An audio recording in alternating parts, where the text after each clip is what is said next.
Mummy, इस काली ने तो मुझे शगुन नहीं दिया। क्या चाहिए बेटिया तुझे? जा मांग ले। हाँ मम्मी, क्योंकि मेरी फ्रेंड्स कह रही थी कि नई भाभी आती तो ननद को शगुन मिलता है। मुझे नहीं लगता कि ये काली कुछ देगी।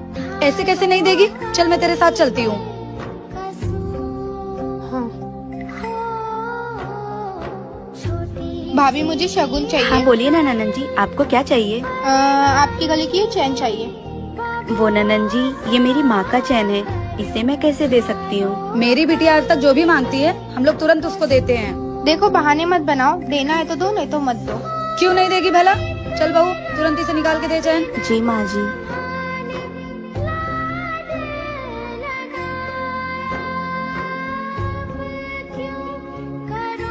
अब खुश हो गई? मिल गई ना तेरी मनपसंद की चीजें?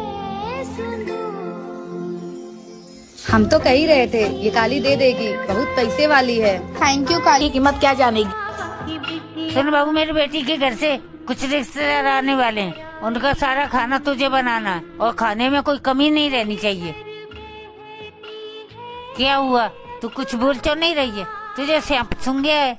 वो माँ जी, मैंने कभी इतने बड़े घर की जिम्मेदारी नहीं संभाली है, मुझे डर लग रहा है कहीं खाना बनाने में कुछ गड़बड़ हो गया तो। तेरी माँ ने तुझे कुछ सिखा के नहीं भेजा ससुराल में? तुझे पता नहीं था कि शादी के बाद में बहू को पूरी जिम्मेदारी उठानी पड़ती है, जो तुम मुँह उठाकर आ गई शादी करके।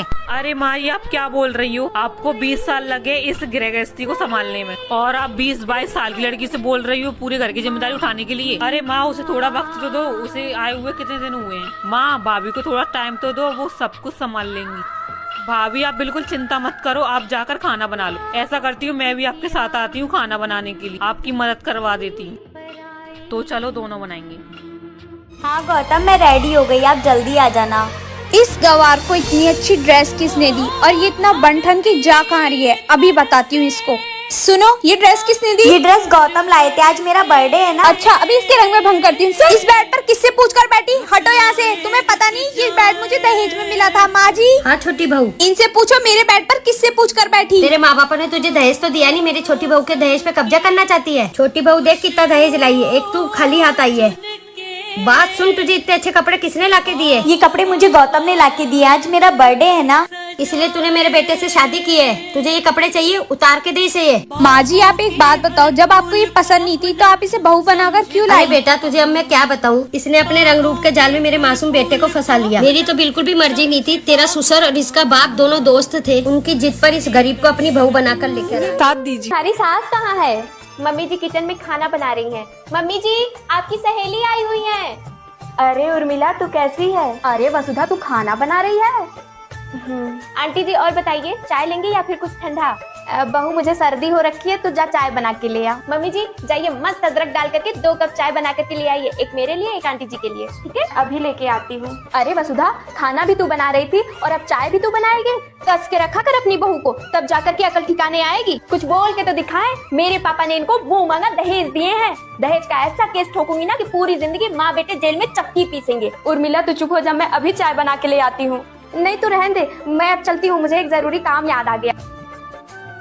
माँ जी हमारा प्लान काम कर गया। अब उर्मिला आंटी सपने में भी दहेज लेने के लिए नहीं सोचेंगी। ऐसे लोगों के साथ ऐसा ही होना चाहिए। हेलो बहन जी, हमें माफ कर दीजिए, अब हमें कोई दहेज नहीं चाहिए, बस आपकी प्यारी सी लड़की। अरे, आ गई तू फिर से खर्चा बढ़ाने? नहीं भाभी, मैं तो माँ से मिलने आई हूँ। माँ से मिलने आई है ना, तो माँ से मिलके चुपचाप यहाँ से निकल जा, नहीं तो हमसे बुरा कोई नहीं होगा। और बता माँ, तू कैसी है? अरे बेटा, तू आ गई? हाँ। बाबू को भी लेके आई है, कुछ दिन रहेगी ना? नहीं माँ, घर पर बहुत जरूरत है। तेरा तबीयत कैसा है? मैं तेरे लिए पैसे लेकर आई हूँ। अच्छा, तबीयत खराब के बहाने बुलाकर बेटी को पैसे दिए जा रहे हैं? अरे बहुए, चुप कर बुढ़िया। तुझे ज्यादा दिक्कत हो तू चल मेरे घर। नहीं बेटा, तेरे जैसी मेरी बहू भी है जो मेरा बहुत देखभाल करती है, उसे छोड़ के मैं कैसे जा सकती हूँ? तेरे साथ मैं नहीं जा सकती, वैसे भी बेटियों के घर माँ नहीं जाती। मुझे माफ कर दीजिए। आखिर में माँ बेटियों के घर क्यों नहीं जाती? कमेंट्स बॉक्स में बताएं। वीडियो अच्छी लगे तो लाइक करें। बहू जी माँ जी। अगर ओढ़ने के लिए कपड़ा कम पड़ गया हो तो मैं मंगा दूं तुम्हारे लिए। क्यों माँ जी? तुम क्या अपने घर में 1 मीटर का घूंघट लिए घूम रही हो? मैंने सोचा मेरे घर में बहू आ जाएगी तो घर की रौनक बढ़ जाएगी। लेकिन तुम तो घूंघट से ही नहीं निकल रही हो। वो माँ जी, मेरी मम्मी ने कहा था कि ससुराल में घूंघट डाल के ही घूमना। तुम्हारी माँ ने कुछ सोच के ही बोला होगा, लेकिन हमारे घर में ये घूंघट ऊंघट नहीं चलता। ठीक है माँ जी।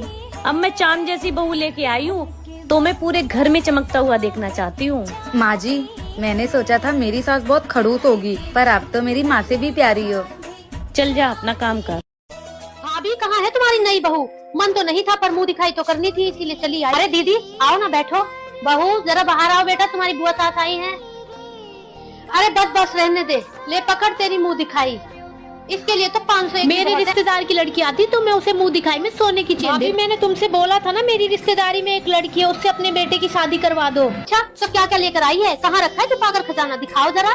दीदी मेरी बहू दहेज में संस्कार लेकर आई है, बड़ों का मान सम्मान, छोटों से प्यार। मैं अपने घर बहू नहीं बेटी लेकर आई हूँ। धन दौलत का क्या है? मेरा बेटा इतना पढ़ा लिखा है, काबिल है, समझदार है, वो खुद ही धन दौलत कमा लेगा। माता पिता ने अपनी सबसे बड़ी दौलत, अपने कलेजे का टुकड़ा हमें दे दिया, और क्या चाहिए? जी ये लीजिए चाय। अरे नहीं, चाय वाय नहीं पीनी मुझे, अपनी सास को पिला। चलती हूँ भाभी मैं, दीदी ना कभी नहीं बदलेंगे। बहुत परेशान मत हो, रात में कर लेंगे। ठीक है माँ जी।